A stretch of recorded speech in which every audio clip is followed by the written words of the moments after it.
اللهم صل على سيدنا محمد وعلى آل سيدنا محمد. أعوذ بالله من الشيطان الرجيم. بسم الله الرحمن الرحيم. الحمد لله رب العالمين، والصلاة والسلام على سيد المرسلين وعلى آله وصحبه أجمعين. رب اشرح لي صدري ويسر لي أمري واحلل عقدة من لساني يفقه قولي. سبحانك لا علم لنا إلا ما علمتنا إنك أنت العليم الحكيم. ولا حول ولا قوة إلا بالله العلي العظيم.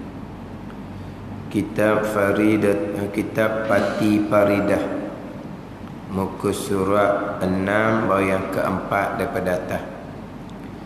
Qala al-muallifu rahimahullahu ta'ala wa nafa'ana bi'ulumihi amin. 6. Percaya yakni mengaku putus di hati. Percaya yakni beriman, dengan makna mengaku putus di hati, berpegang kejap di hati, di akidah kita. Percaya sekalian perkara,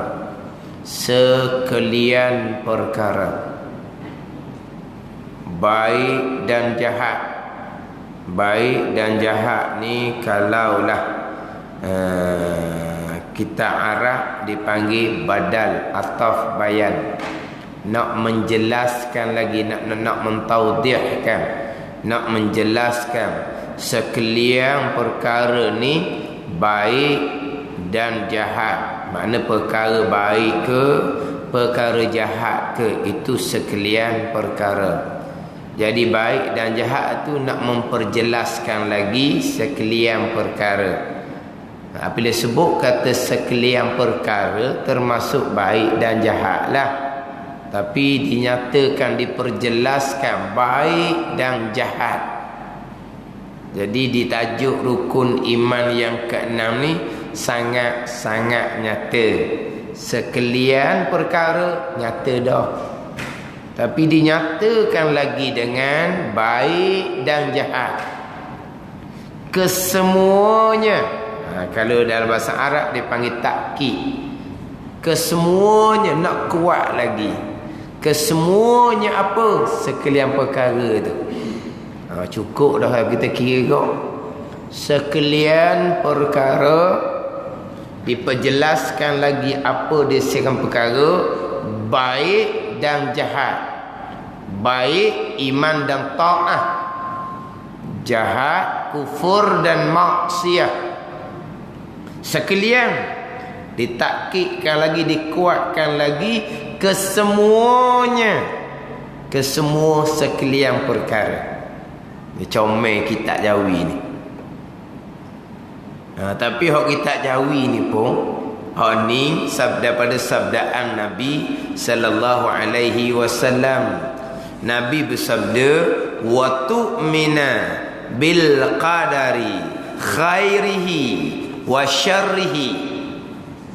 Dan engkau beriman dengan ketentuan dan perbuatan Allah. Ketentuan dan perbuatan Allah ni baiknya dan jahatnya, atau badal dipanggil. Jadi ketentuan dan perbuatan Allah ni diperjelaskan baik dan jahat. Kemudian dalam hadis Muslim, wabil qadri kullih, Nabi kata, dan engkau beriman dengan ketentuan dan perbuatan Allah kullihi, sekaliannya, kesemuanya. Itu dalam hadis Nabi. Ni jadi hak nak kitab Jawi ni ambil daripada hadis Nabi sallallahu alaihi wasallam. Jelas nyata sekalian perkara baik dan jahat, kesemuanya. Itu takkid dia, kesemuanya daripada Allah yakni daripada perbuatan Allah Subhanahu wa ta'ala. Ada kelah yang baru sedikit, dengar sekali dua kali tu duk bunyinya pening, tak faham. Pening, tak faham. Ni nak cerita nak gini je lah. Sekalian perkara baik dan jahat kesemuanya daripada Allah, yakni terhasil terjadi daripada perbuatan Allah yang bersifat dengan kudrah. Kesemuanya perbuatan Allah. Sama ada perkara baik jahat, perbuatan Allah. Ini keesaan pada perbuatan. Nak pening kat mana? Lepas tu apa? Lepas tu kita guna. Kita guna apa? Dah berlaku di kita ni, tu perbuatan Allah. Dah berlaku di kita ni, perbuatan Allah. Tidak terkecuali walaupun sebesar zarah, perbuatan Allah. Berkelip mata, perbuatan Allah. Bergerak nadi, perbuatan Allah. Berfungsi organ-organ dalam badan kita, jantung ke, paru-paru ke, buah pinggang ke, kesemuanya perbuatan Allah. Mengalirnya darah dalam tubuh badan kita, perbuatan Allah. Kesemuanya, sekalian perkara, semua tu perbuatan Allah. Pening apa? Tak payah apanya. Tu pegangan kita. Hak pengalaman hak lepas-lepas dah. Bukan pening sebenarnya. Dia kata pening tu bukan dia tak faham ayat, dia tak boleh nak terima. Tu. Tak faham ayat. Sekalian perkara. Sekalian. Kesemuanya Allah buat. Apa? Tu Allah Tuhan. Lepas tu kita makhluk yang lemah. Lemah kan kita? Yelah lemah pun, lemah nak awak langit, lemah nak awak bumi. Hak ni apa ni? Kita buatlah perbuatan kita sendiri. Hak tu sebenarnya hak dia naknya. Bila kata semua tu perbuatan Allah, jadi pening. Bukan pening nak faham hak kitab ni kata, tapi tak boleh nak terima. Tak boleh nak terima. Sebab tu terkadang orang hak dia pening ustaz kemudian tak ada payah-payah pun. Dah lama ni kata pening, bukan tak faham dia kata sebenarnya. Lepas tu tak terima. Jadi tak logik. Sebab zahirnya daripada sedar tak sedar kita daripada budak, kita yang memilih, kita yang buat, kita yang memilih, kita yang buat. Kita buat jadi, tak buat tak jadi. Hak tu hak zahir. Ya, zahir dia gitulah. Tapi akidah kita rukun kena sekalian perkara kesemuanya berlaku dahulu ke sekarang ke di masa akan datang, berlaku di bumi ke di langit ke, berlaku di dunia ke, berlaku di akhirat ke, kesemuanya sekalian kesemuanya perbuatan Allah Subhanahu wa ta'ala. Itu je. Yang kita nak jaganya, di mana kau duduk peranan kita yang dinamakan ikhtiar dan usaha. Sebab kita ahli sunnah wal jemaah wajib berpegang kita ni ada pilihan dan perbuatan, pilihan dan usaha. Kalau tidak berpegang kita ada pilihan dan perbuatan, itu akidah Jabariyah, akidah yang terpesong. Amal ibadah jadi macam debu yang bertaburan, tidak diterima oleh Allah Subhanahu wa ta'ala. Tapi kita nak berpegang kita ada pilihan dan perbuatan, jangan lucu daripada tajuk rukun iman. Sekalian perkara kesemuanya perbuatan Allah. Bererti diri pilihan kita pun perbuatan Allah, diri usaha kita pun perbuatan Allah. Jangan lari daripada tajuk kita ni. Jadi kalau begitu, pilihan dan perbuatan kita pun perbuatan Allah, tak ada apa-apalah. Dan memangnya apabila sekaliannya Allah, kita ada lah. Hakikatnya begitulah. Kalau sekaliannya perbuatan Allah, kita ada peranan yang sebenar-benarnya, kita yang memilih sebebas-bebasnya, bukan Allah yang buat. Kita yang melakukan sebebas-bebas, bukan yang Allah yang buat. Jadi berlawan pula kita dengan rukun iman yang keenam. Sekalian perkara kesemuanya perbuatan Allah Subhanahu wa taala. Jadi berlawanlah pulaknya. Kalaulah kita ada pilihan mutlak, kita ada perbuatan mutlak, jadi berlawan dengan sekalian perkara kesemuanya hak tajuk rukun iman yang keenam. Lari lalu dah daripada tajuk rukun iman yang keenam. Dah kalaulah hakikinya sebenar-benar kita tidak ada pilihan dan perbuatan, kenapa wajib berpegang? Ni kita balik pada ayat-ayat Quran lah. Kerana ayat menyandarkan perbuatan kepada kita. Setakat tu saja. Di ayat yang lain Allah mengatakan kesemua perbuatan adalah perbuatan Allah Subhanahu wa taala. Allah lah khaliqu kulli syai', yang menjadikan sekalian perkara. Maknanya pilihan kita pun perbuatan Allah khaliq, Allah yang melakukan. Usaha kita pun Allah khaliq, Allah yang melakukan. Allah khaliqu kulli syai', Allah yang menjadikan sekalian perkara. Sekalian sesuatu tu Allah yang jadikan. Syait sesuatu ni termasuk yang terdetik di hati pun syait juga. Hak terdetik di hati ni pun Allah yang khaliq, Allah yang menjadikan. Ini rukun iman yang keenam.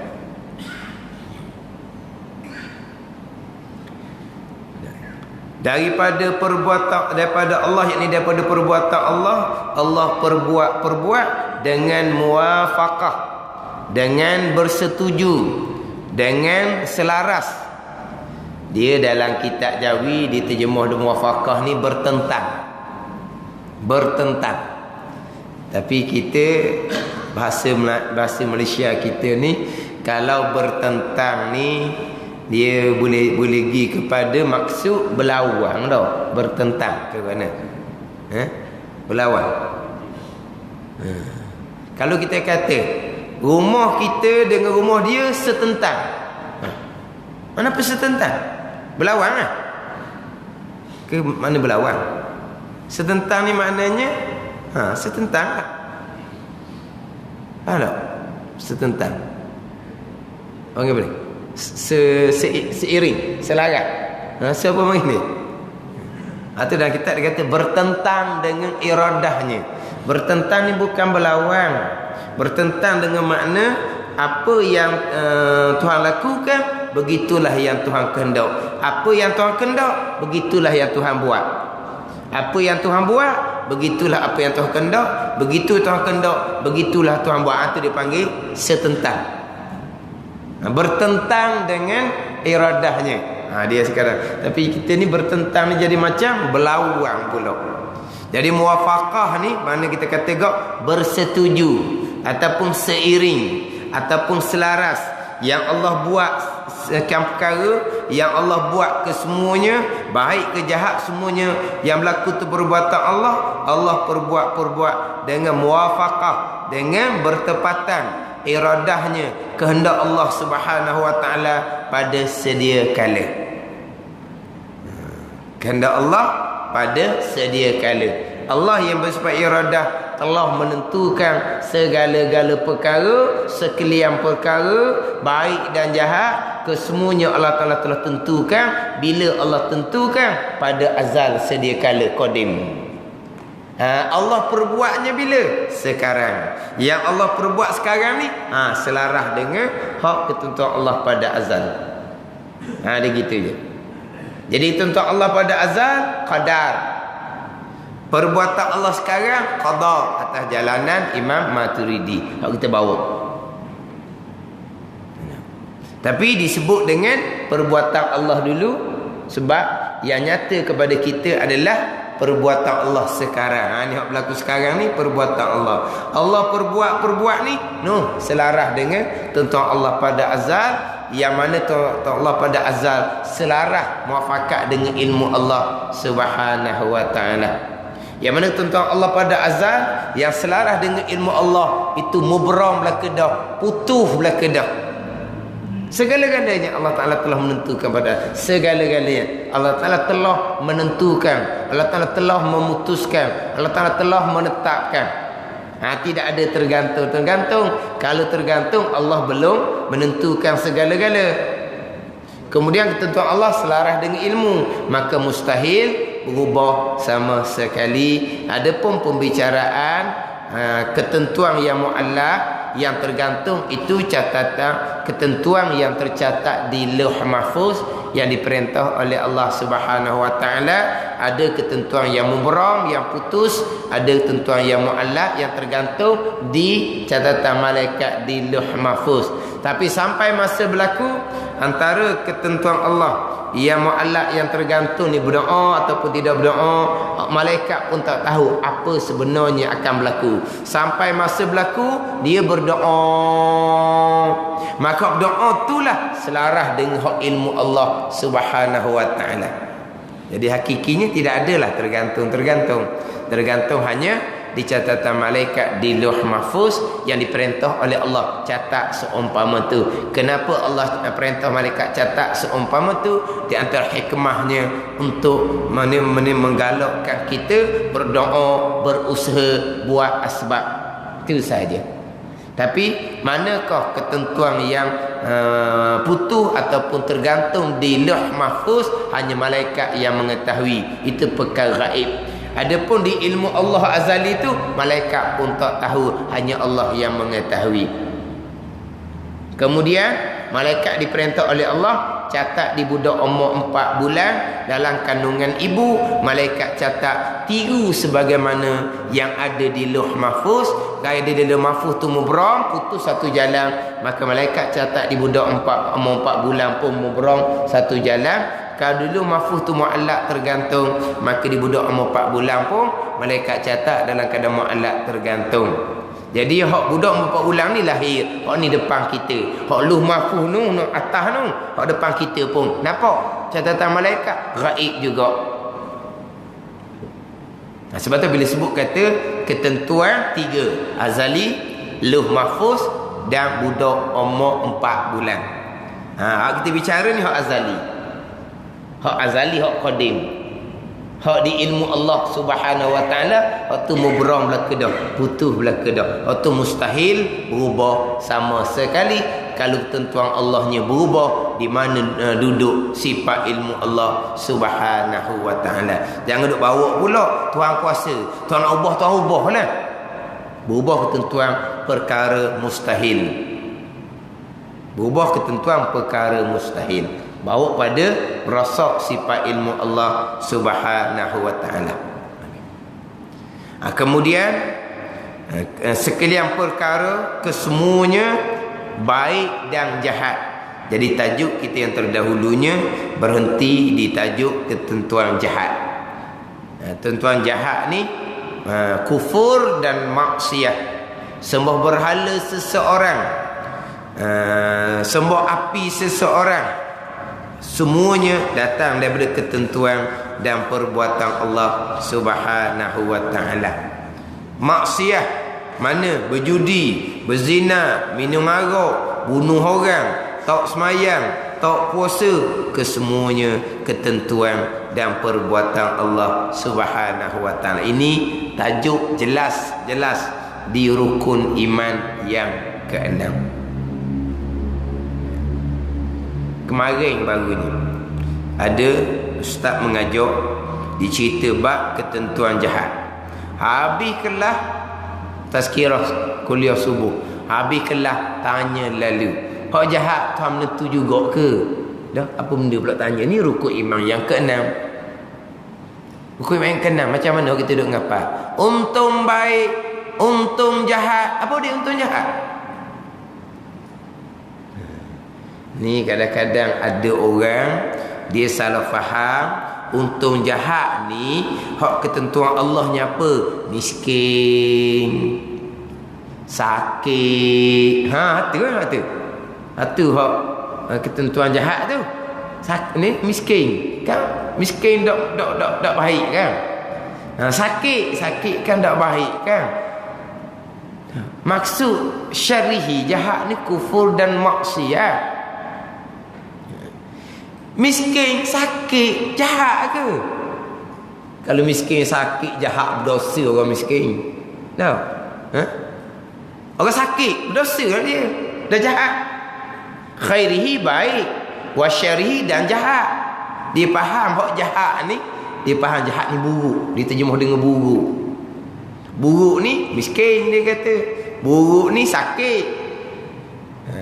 Itu syarihi tu jahat. Kufur dan maksiat ni.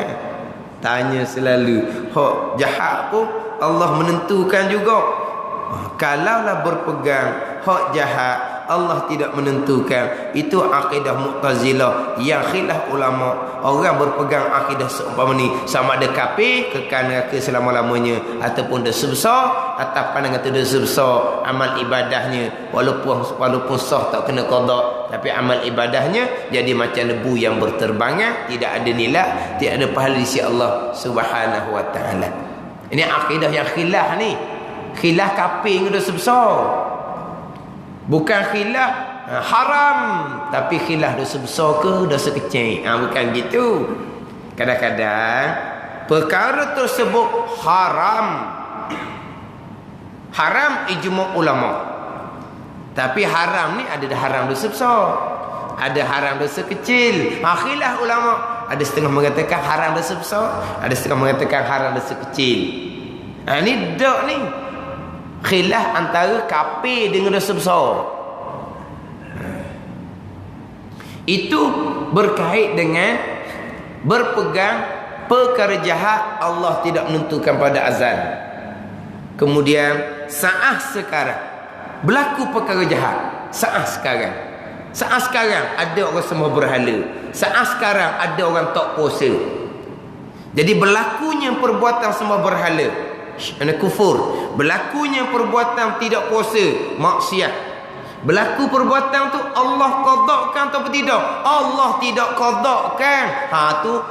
Tu terpesong hak lain pula. Tu terpesong hak lain pula. Hak Mu'tazilah tadi, Allah tidak menentukan pada azal perkara jahat. Allah hanya mengetahui seseorang akan memilih dan melakukan perkara jahat. Itu pegangan Mu'tazilah yang khilaf kafir ataupun dosa besar. Sekarang sedang berlaku sekarang ni. Orang semua berhala, sedang buat sekarang. Orang tak puasa, sedang makan sekarang ni. Perbuatan berlaku tu siapa yang qadakkan? Allah yang qadakkan ataupun manusia yang qadak yang buat? Manusia yang buat. Itu akidah terpesong lain pula. Tu dosa lain pula. Sebab Mu'tazilah berpegang Allah tidak menentukan perkara jahat. Allah hanya mengetahui seseorang akan memilih untuk melakukan perkara jahat. Maka seseorang pun memilih untuk melakukan jahat. Allah tidak menentukan. Maka seseorang pun melakukan perkara jahat, sembah berhala ataupun makan bulan Ramadan tak puasa. Berlaku perbuatan tu qada Allah. Ni Mu'tazilah. Tiba-tiba hak berlaku tu pula bukan qada Allah. Tak mari mana hak berlaku? Mari mana hak berlaku? Jadi bergeraknya orang semua berhala, jadi bergeraknya orang yang makan di bulan Ramadan ponteng puasa, siapa yang lakukan? Kita lakukan sendiri. Kita lakukan ni, lakukan balas mana? Kita lakukan sendirilah sebab kita ada kudrah, ada tenaga. Dengan diri tenaga ni lah yang menggerakkan tubuh badan untuk melakukan perkara jahat tadi. Itu akidah yang kafir ijma' ulama. Tu lain pula tu bab qada. Kita cerita bab qadar ni, bab ketentuan azali, ketentuan hak jahat. Ataupun berlakunya perbuatan jahat tadi ni, berlakunya bergerak semua berhala, berlakunya bergerak makan di bulan Ramadan ni, mari daripada perbuatan kita. Sebab di kita ni ada tenaga, ada kudrah. Maka tenaga tu mari daripada Allah. Allah yang letakkan tenaga. Tenaga itulah yang menggerakkan orang semua berhala. Tenaga tu yang menggerakkan orang ponteng bulan Ramadan. Itu Mu'tazilah Qadariyah. Itu hak lawan Jabariyah. Itu hak khilaf ulama juga. Kafir itu dosa besar. Tapi itu bab qada pula salah dia ni. Tapi kalau berlaku apa-apa perbuatan yang kita lakukan, terhasil sendiri-sendiri dengan kudrah yang ada di kita, dengan tenaga yang ada di kita, tak berkait dengan Allah yang letakkan. Diri tenaga tu yang menggerakkan tubuh badan kitanya. Waktu kapi ijma' ulama. Itu bukan Mu'tazilah. Itu bab qada, bab berlaku pekerjaan.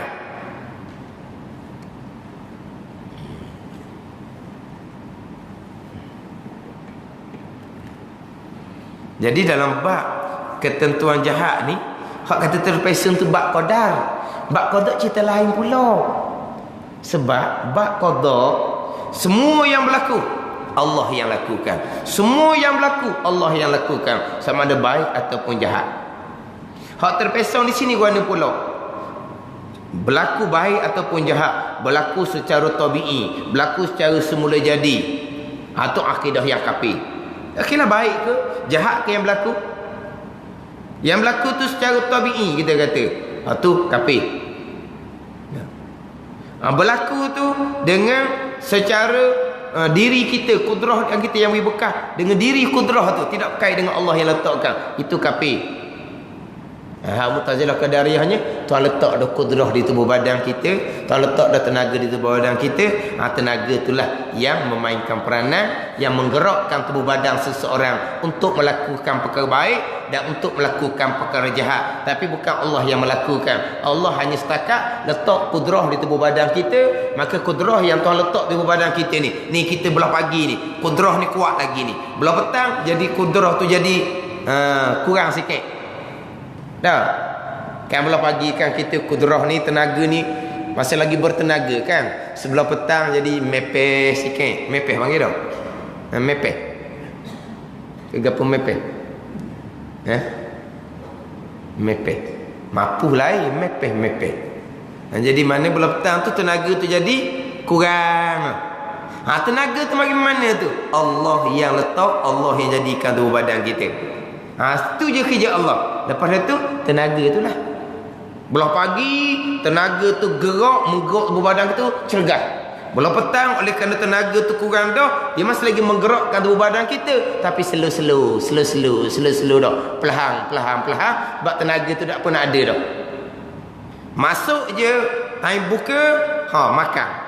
Maka bertambah tenaga. Tuan letak tenaga, banyak sangat tenaga, tak bangun pula dah.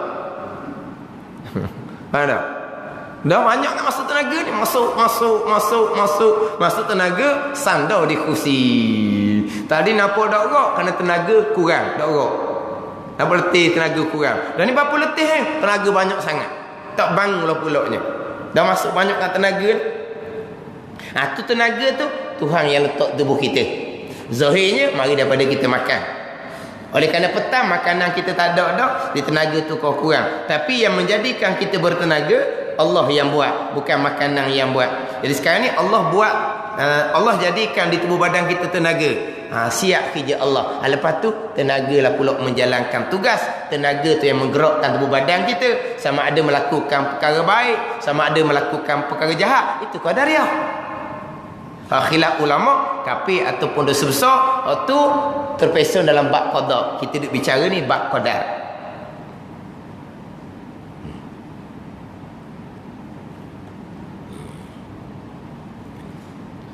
Bab qada insya-Allah saya cerita kemudian, tapi cerita dah. Sambil-sambil cerita qada pun cerita dah. Tapi lepas habis qada kita masuk bab qada pula.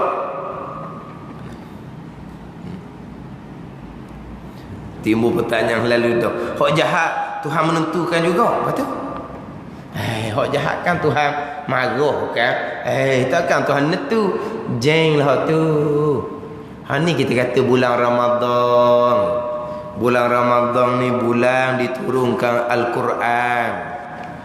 Kita dituntut memperbanyakkan baca Al-Quran, serta kita menghayati ayat-ayat Al-Quran, serta kita beramal dengan ayat Al-Quran. Sedap ceramah. Biar jadikan kehidupan kita ini berteraskan, bertunjangkan, berasaskan kepada Al-Quran. Mana? Akidah nombor satunya. Beramal dengan Al-Quran ni berpegang kalau bab akidah. Kalau beramal ni, kalau hak syariat zahir buat semaya puasa itulah. Hak syariat hati kita semakan sifat baik di hati kita. Beramal kalau ayat pegangan, kita berpegang di akidah kita. Biar akidah kita berasaskan, bertunjangkan kepada ayat Al-Quran. Ni hak kita cerita Quran bulan Ramadan ni. Membaca, menghayati, beramal, biar kehidupan kita bertunjangkan kepada Al-Quran. Bertunjangkan kepada Al-Quran. Soalan muslim. Ni hak ni kita nak tekan bab akidah.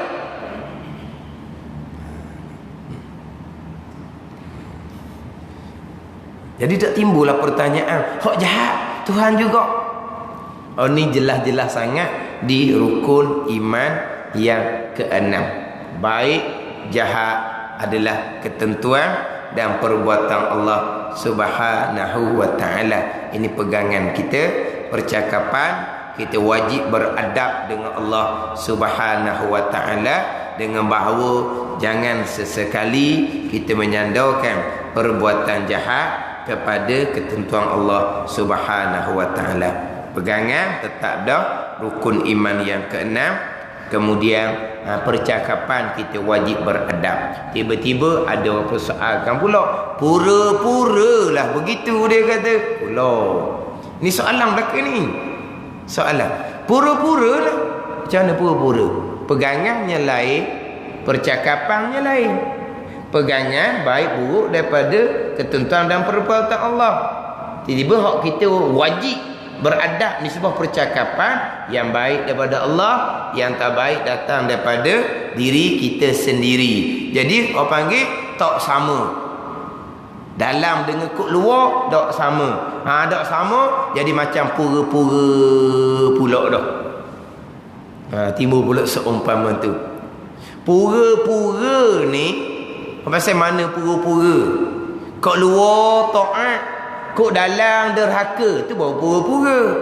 Sekarang ni kod luar kita kena kata yang baik daripada Allah, yang tak baik daripada kita. Tuhan suruh kata gitu, tu taat. Lepas tu pegangan, ni rukun iman yang ke-6. Kita diperintah pegang begini, hak ni hak taat. Jadi pura-pura apa? Sama tu.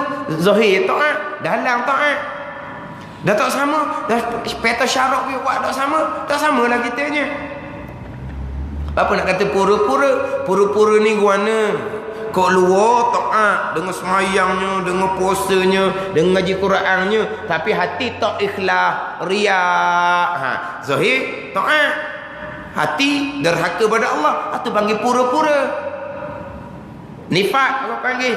Pura-pura, menyembunyikan kederhakaan, riak, derhaka pada Allah, tapi kat luarnya semayang, puasa, ngaji Quran, dia orang pura-pura. Tapi kalau kod luar cakapan yang baik daripada Allah, yang tak baik daripada kita, itu perintah taat, gitulah taatnya. Akidah kitanya hukum yang ke-6, segala-gala baik jahat daripada ketentuan dan perbuatan, itu akidah taat kitanya. Jadi luar taat, dalam taat, nak pura-pura macam mana? Hak berat laginya, dan kalau Allah menentukan perkara jahat, jadi Allah macam mempermainkan kita pula dah. Kadang-kadang akalang ni pelik-pelik. Tak sangga dah nak jawab, tak boleh kadang-kadang. Tak erti nak jawab. Tak erti nak jawab. Sebab apa? Akalang tu pelik-pelik. Jadi macam Allah mempermainkan. Allah buat kita, kemudian Allah tentukan baik, Allah bersyurga, Allah tentukan jahat, Allah bunaka. Permain apa? Hak dia, kalau dia lah mana apa? Allah tentukan kebaikan, bertubuhlah. Allah tentukan kejahatan, nasib masing-masing lah, celaka lah. Itu je lah. Sebab kita ni tak kenal diri. Kita tak kenal diri. Kita beranggapan bahawa memang kita mutlak, pilih pun kita buat, kita pilih, kita buat, kita. Jadi hak Allah noh kerja besar-besar, buat langit, buat bumi, memperjalankan matahari bulan, Allah buat. Hak kat bawah ni Allah sudah lantik kita sebagai khalifah. Kita buat sendiri. Atau ada kena diri tu. Orang tak kena diri. Jadi dia berkuasa juga, tapi berkuasa hak qada makhluk, berkuasa hak qada kecil-kecil. Jadi buat Allah Ta'ala ni macam boh. Boh kerja dia hak besar-besar. Lepas tu pegawai pula ni ada kerja dia. Lepas tu hak bawah ni ada kerja dia. Tu sama-sama makhluk Allah.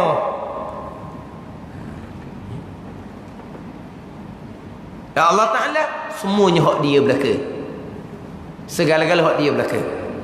Apa yang berlaku semuanya datang dari ketentuan dan perbuatan Allah Subhanahu wa Ta'ala. Jadi percakapan kita wajib beradab dengan bahawa jangan sesekali kita menyandarkan perbuatan jahat kepada Allah Subhanahu wa Ta'ala. Kemudian Allah menentukan baik dan jahat. Hak baik Allah menentukan serta reda, hak jahat Allah menentukan. Tapi perkara kejahatan yang berlaku tu Allah tidak reda. Jadi antara ketentuan Allah dengan reda Allah tidak selaras. Itu banyak minggu dah saya cerita berkaitan dengan ketentuan Allah dan reda Allah tidak selaras. Kemudian hak saya berhenti sungguhnya hari itunya pergi kepada pembicaraan bab ketaatan hati, bab tasawuf. Ini bukan cerita bab pegangan. Salah satu daripada sifat mahmudah dalam kitab Hidayatus Salikin, Hidayatus Salikin kitab yang kedua tu, sifat mahmudah yang ke-9. Sifat mahmudah yang ke-9 dalam kitab Hidayatus Salikin, reda dengan qada Allah Subhanahu wa Ta'ala. Dalam kitab kita sebut qada, jalanan Imam Asy'ari. Ketentuan adalah qada. Perbuatan Allah adalah qadar. Itu jalanan Imam Asy'ari. Jadi dalam sifat mahmudah yang ke-9-nya reda dengan qada Allah. Reda ni hati kita ni kena reda, kena terima, setuju. Jangan duduk persoal, jangan duduk bangkang iktiraf. Kenapa, bagaimana, kenapa begiang ni. Tu tidak reda orang panggil. Hak Nabi kata wailun summa wailun liman qala lima wa kaif. Celaka, kemudian celaka bagi mereka yang bertanya, kenapa begiang, bagaimana begiang. Ni orang panggil apa? Orang yang tidak reda. Tapi reda dengan qada Allah itu bukan pembicaraan pegangan. Itu pembicaraan sifat hati, sifat mahmudah. Macam sifat ikhlas tu nah. Macam sifat syukur, macam sifat sabar, tawakul. Reda ni pun salah satu daripada sifat mahmudah.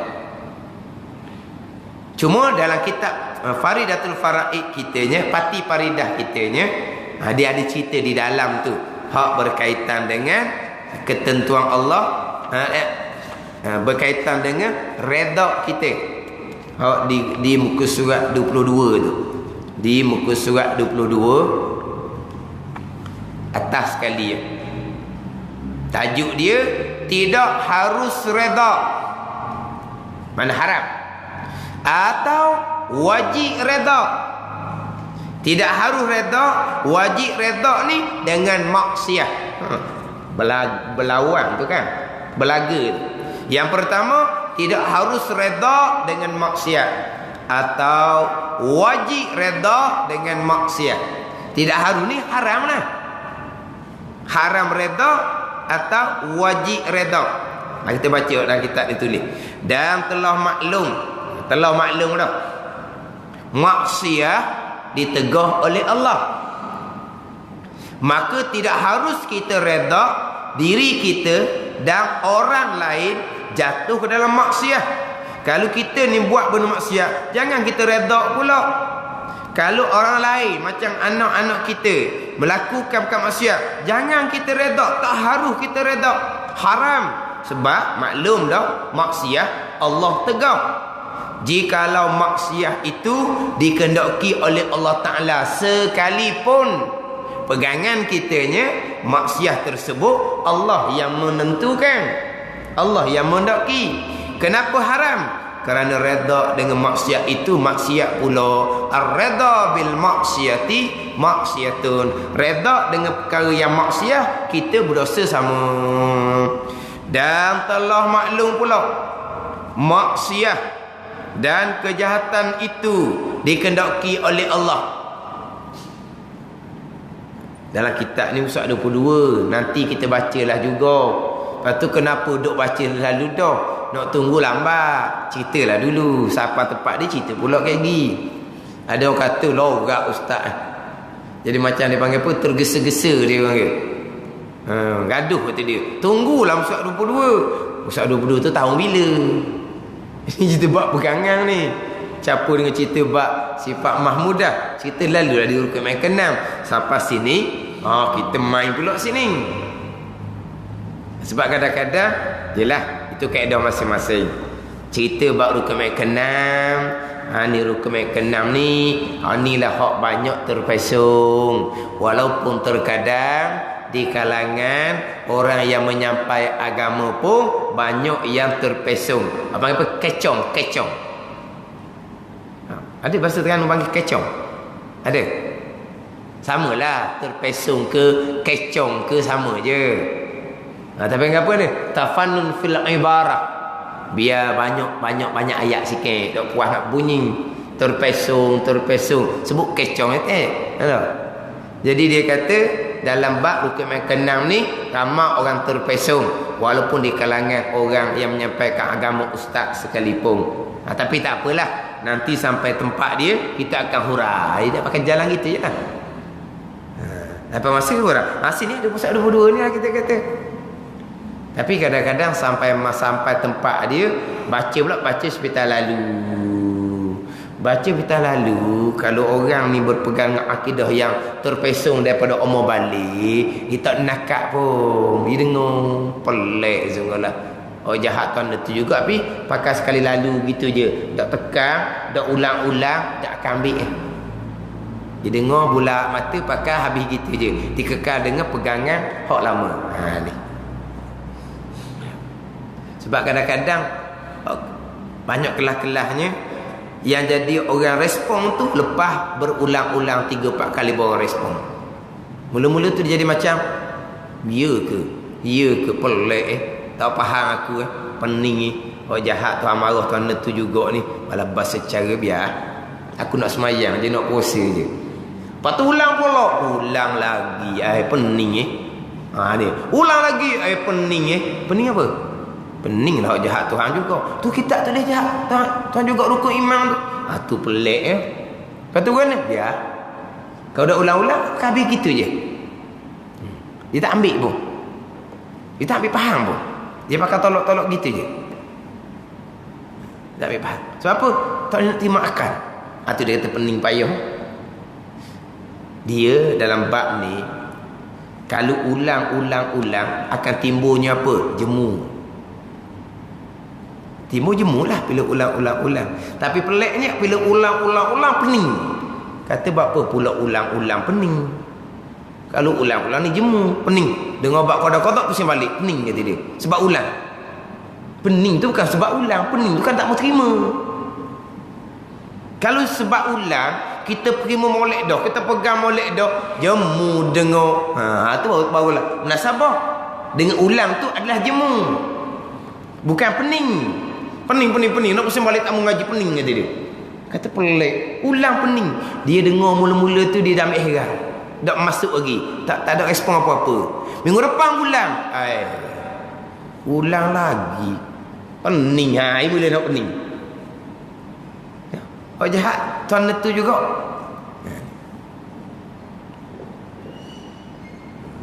Jadi walaupun ni dalam tak apalah, kita ambil dulu. Dan telah maklum maksiat dan kejahatan itu dikehendaki oleh Allah. Ada rukun iman yang ke-6. Maka wajib kita redha. Tadi haram redha. Maka wajib kita redha apabila telah jatuh ke atas diri kita. Telah jatuh maksiat ke atas diri kita, kerana redha dengan hukuman Allah itu. Hukuman dengan makna redha dengan ketetapan Allah, dengan keputusan Allah itu wajib. Kita wajib kena redha. Itu sifat mahmudah. Tetapi wajib taubah. Tu taubah bab syariat batin. Jadi gini. Ni rekah je lah. Dia bab qada Allah, qadar ketentuan jahat tu lah. Kita kejap dari akidah kita perkara jahat ketentuan Allah. Kemudian kita wajib berpegang kita ada pilihan dan perbuatan. Perkara baik ke perkara jahat ke, kita wajib berpegang kita ada pilihan, kita ada perbuatan. Ni kena, ini cerita bab pegangan. Tapi dia nak faham redha dengan qada Allah ni, hak mana haram redha, hak mana wajib redha, dia kena faham di akidah ni. Yang pertama, rukun iman, perkara jahat adalah ketentuan Allah. Yang kedua, akidah kita juga, kita wajib berpegang kita ada pilihan dan perbuatan pada perbuatan jahat yang kita lakukan. Ni akidah. Dua ni akidah. Yang pertama, kita wajib berpegang perkara jahat tu perbuatan Allah. Perkara jahat tu ketentuan Allah dan perbuatan Allah. Kemudian dari segi akidah kita ahli sunnah pula, kita wajib berpegang kita ada pilihan dan perbuatan ketika melakukan perbuatan jahat tersebut. Ikhtiar usaha. Kita ada pilihan dan perbuatan. Walaupun pilihan dan perbuatan kita masuk di bawah ketentuan Allah juga hakikinya. Tapi ke mana pun kita ada dua pegangan sini. Yang pertama, kita wajib berpegang perkara jahat ketentuan Allah. Baik jahat tu lah. Tapi kita ambil tajuk jahat. Jadi perkara jahat ketentuan Allah, kita wajib berpegang rukun iman yang keenam. Kita akidah ahli-sunnah wal jamaah, bukan akidah qadariyah, bukan akidah jabariyah. Akidah ahli-sunnah wal jamaah wajib kita berpegang kita ada pilihan dan perbuatan ketika melakukan perkara jahat. Ni pegangan kita. Ada? Ini tak lari daripada tajuk pegangan ni. Cuma redha bab ketaatan hati. Tapi kita nak faham redha, kita kena faham bab pegangan dulu.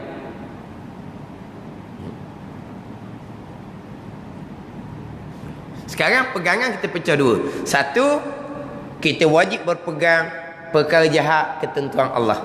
Rukun iman yang keenam. Yang kedua, pegangan kita wajib berpegang kita ada pilihan dan perbuatan pada perkara maksiat tersebut.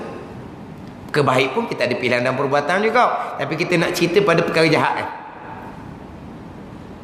Tapi pilihan dan perbuatan kita tetap duduk di bawah ketentuan Allah Subhanahu wa taala. Ni kena faham dua ni. Dari sudut perkara jahat yang kita lakukan, perkara jahat yang orang lain lakukan adalah ketentuan Allah Subhanahu wa taala, maka wajib kita redha. Wajib kita kena terima. Sebab apa wajib kita redha, wajib kena terima? Dah mari daripada Allah. Siapa kita nak persoal?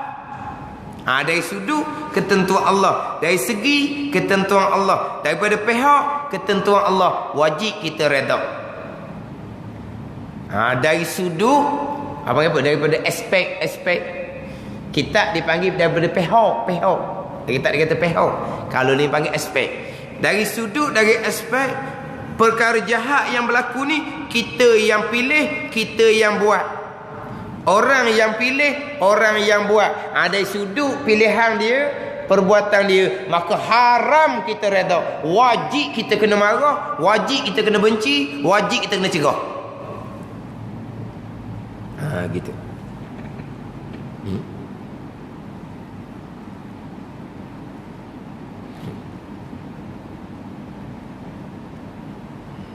Gini contoh.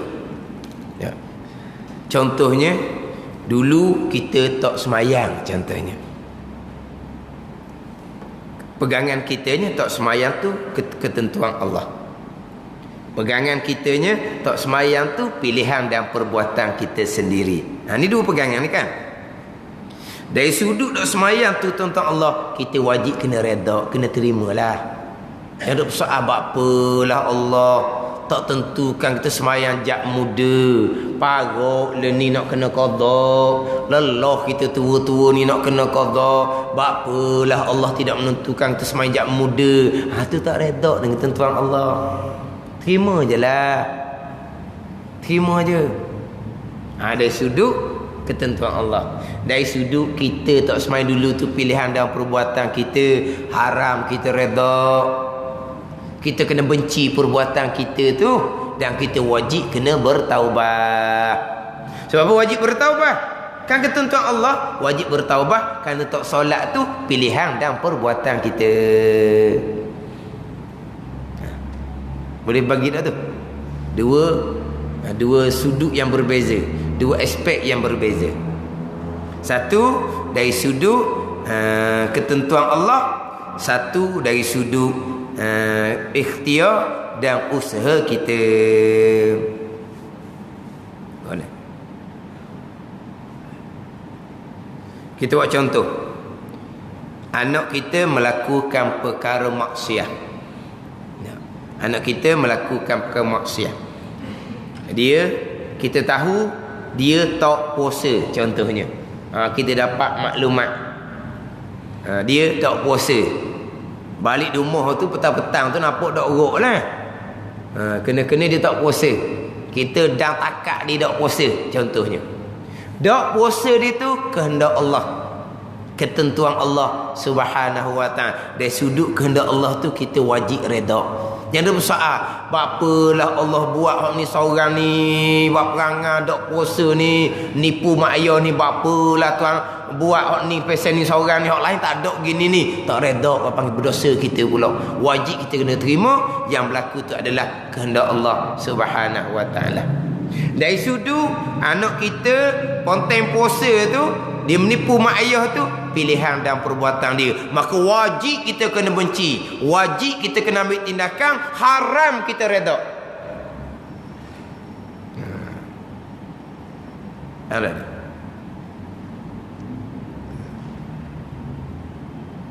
Ini hukum wajib haram dah ke ni? Bukan hukum sunat makruh ni.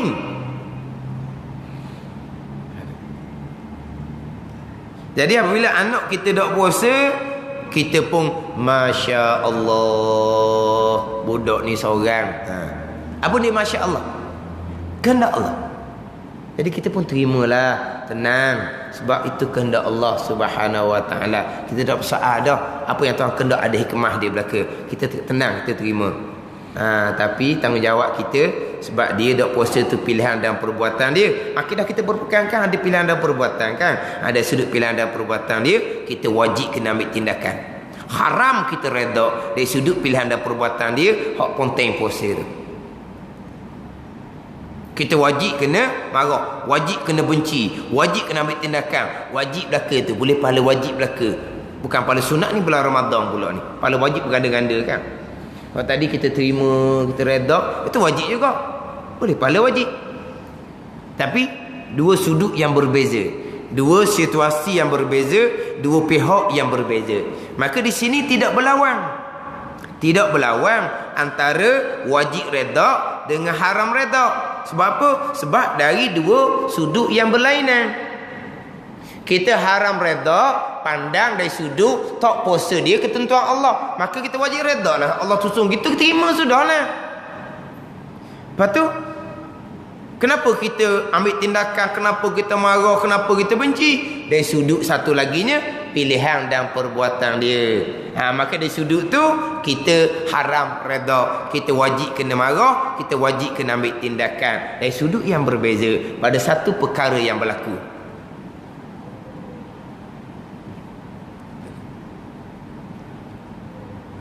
Tapi redha ke tak redha ke, hak ni bukan bab pegangan. Hak bab pegangannya kita berpegang ketentuan Allah. Kita berpegang ada pilihan dan perbuatan, itu pegangan. Tapi kait dengan pegangan ni, kita nak faham redha dari sudut mana, haram redha dari sudut mana ni, tu kena faham dari segi pegangan tu sendiri.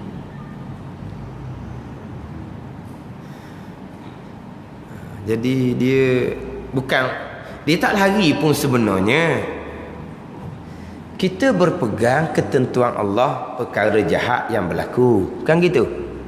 Kan kita berpegang ketika melakukan perkara jahat tadi, pilihan dan perbuatan masing-masing. Kan gitu pegangan kita kan? Tak lari dah itu pegangan kita. Apabila perkara maksiat tadi itu Allah yang menyusun, Allah yang menentukan, siapa kita nak iktiraf, nak persoal? Siapa kita? Bapa Allah seorang ni, anak ni seorang ni, bapa Allah, anak lain kan molek belaka, hak ni seorang ni banyak bahasa nak panggil. Banyak bahasa panggil. Payah bahasa, banyak hal. Hak lain tak ada balas ni. Siapa aku dak puasa, berkawan dengan budak-budak hak tak berjuruh, budak hak nano, budak nakal. Macam dia balas ni lah ni. Tapi bapa ni seorang ni Tuhan kehendak seumpama ni. Siapa kita nak tanya kerjaan Allah? Wajib kena terima lah. Lepas tu belah kita mungkin ada kecuaian, kita bertaubat dengan Allah Subhanahu wa taala. Ada sudut dia tak puasa tu ketentuan Allah. Ada sudut dia aspek pilihan dan perbuatan. Walaupun pilihan dan perbuatan dia pun kehendak Allah juga. Ada sudut pilihan dan perbuatan dia kita nak redha orang lagi dah. Sebab dia yang tak puasa. Kita wajiblah kena marah. Itu maksiat. Kita wajib kena cegah. Itu maksiat. Jangan redha sebab itu maksiat. Kenapa kata maksiat? Kerana pilihan dan perbuatan dia. Kerana pilihan dan perbuatan dia maksiat, maka haram kita redha akan perkara maksiat. Sebab apa maksiat? Kita pandang dari sudut pilihan dia, perbuatan dia maksiat. Tapi bila pandang datang daripada kehendak Allah, kita kena terima je lah.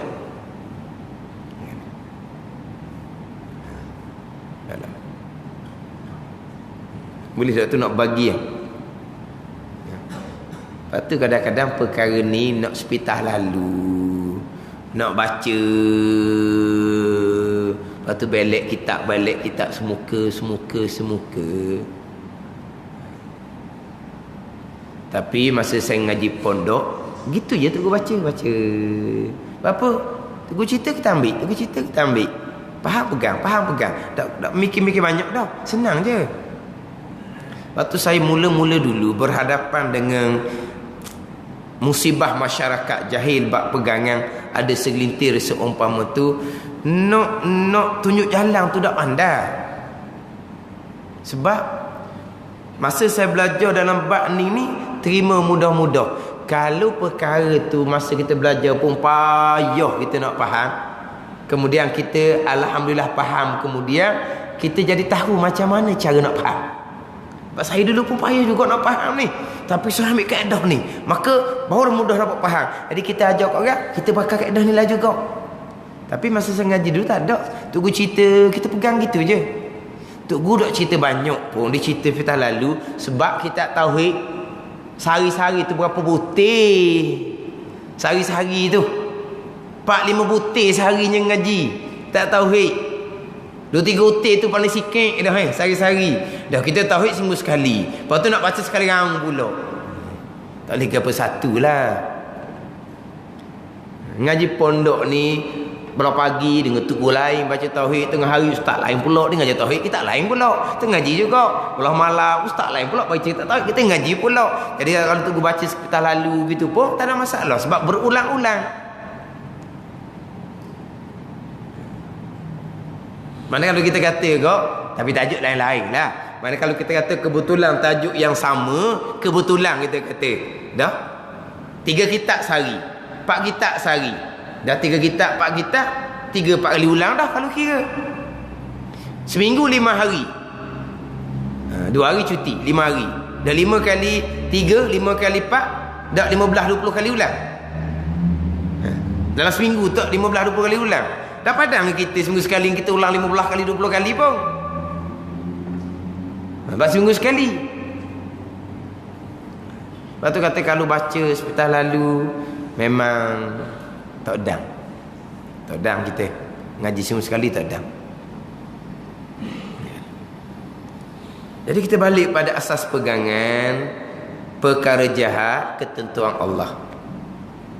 Kita wajib berpegang ada pilihan dan perbuatan. Jadi perkara jahat ni pandang dari sudut ketentuan Allah, siapa kita nak persoal? Kenapalah Allah menentu? Tak payah persoal lah. Kita wajib kena reda, terima dari sudut ketentuan Allah. Dari sudut, dari aspek, dari segi pilihan dan perbuatan sendiri, pilihan dan perbuatan anak contohnya, kita kena marah lah. Jangan kita reda sebab dia pilih, dia melakukan. Tak ada orang paksa-paksa dia. Bukan orang paksa-paksa, dia pilih. Dia panggil apa? Pilih sendiri. Mana apa pilih sendiri? Zahirnya pilih sendiri kan, tapi hakikinya apa yang dipilih tu terikat dengan ketentuan Allah pada azal. Tapi zahirnya dipilih sendiri buat benda jahat tu. Maka haram kita reda. Kita reda berdosa pula kitanya. Kita wajib kena cegah, kita wajib kena ambil tindakan, ambil perhatian. Kinilah contohnya hak berlaku dalam masyarakat. Dalam masyarakat banyak berlaku anak kadang-kadang terbabit dengan dada, terbabit dengan pe kuda apa semua. Itu semua kehendak Allah. Mak ayah kena reda. Kalau kita gelepar pun benda berlaku tetap berlaku. Okay, dia mana? Kita atuk kepala kita dinding pun hak berlaku tetap berlaku. Okay, dia apa? Hak berlaku tetap berlaku. Itu kehendak Allah. Kita wajib terima. Reda, tenanglah kitanya.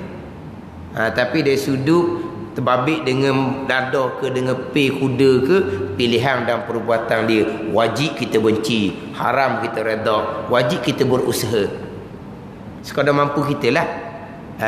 Tak jadi apa dah, dia jadi macam tegar dia panggil dah, penagih tegar dia panggil. Tegar, penagih sebati dah. Maka kita berusaha kadar kita lah, kadar kita sahaja. Sebab apa? Sebab itu benda maksiat. Kita mak ayah pula, kita ada tanggungjawab pula. Kita nasihat, kita tegur, nak ambil tindakan tak boleh dah sebab dia besar dah. Buat tindakan lebih-lebih kan masuk kabar kan. Masuk kabar lah. Kadang-kadang orang sebab ni tak ada akalan dah, boleh nyakit pula mak ayah. Masuk kabar dia apa dia? Masuk kabar tu kan, mak ayah kena-kena tu dia jenis ni lah. Maka nak ambil tindakan-tindakan yang agak keras tak boleh, mudarat kita mak ayah. Lepas tu macam mana? Nasihat, berdoa, gitu je. Tapi hati kita tak reda dengan perbuatan anak kita tu. Sebab apa? Pilihan dan perbuatan dia terbabit dengan benda seumpama ni. Dari sudut perbuatan dia, dari sudut ni berlaku ni semuanya kehendak Allah Subhanahu Wa Taala, kita pun terima bahagian dia gitu. Dah. Bahagian dia, kita reda, kita tak bersoal susunan Allah Subhanahu Wa Taala. Mana? Boleh tak? Tak apalah, minggu depan kita masuk sekali lagi. Tapi kira-kira habis kita bab reda dengan qada Allah ni, kita nak pergi pada perbuatan Allah Subhanahu Wa Taala, pergi pada perbuatan Allah yang bersifat dengan kudrah. Jadi satu pegangan, segala-galanya ketentuan Allah yang bersifat iradah. Pegangan yang keduanya, sampai masa sebagaimana yang Allah Ta'ala tentukan, Allah Ta'ala melakukan, Allah Ta'ala buat. Ni perbuatan Allah Subhanahu Wa Ta'ala yang bersifat dengan kudrah. Jadi insyaAllah tersambung kepada perbuatan Allah Subhanahu Wa Ta'ala yang bersifat dengan kudrah. Wallahu a'lam.